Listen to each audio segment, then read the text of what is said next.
Здрасте, сейчас было недоразумение. Вы на канале Кошачья лавка.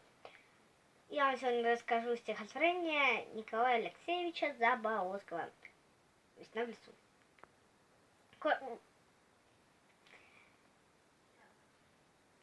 Каждый день на косогорье пропадаю, милый друг.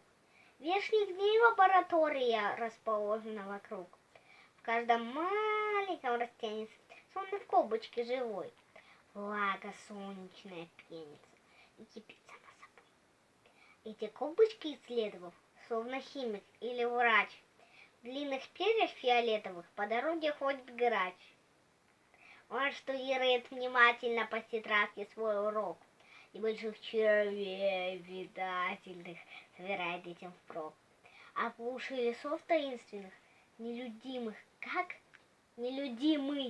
как дикарь, песню прадедов воинственных начинает петь глухарь. Чу-чу-чу-чу-чу. А на кочках под осинами нет.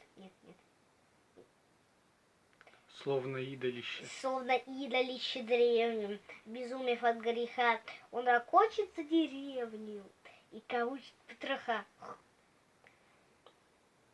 На кочках под осинами солнце, празднуя восход, с прочитаниями старинными водит зайца хоровод, лапки к лапкам прижимающие, вроде маленьких ребят, про свои обиды заячьи монотонно говорят. И над песнями, над плясками в эту пору каждый миг, населяя землю сказку, пламенеет солнце лик.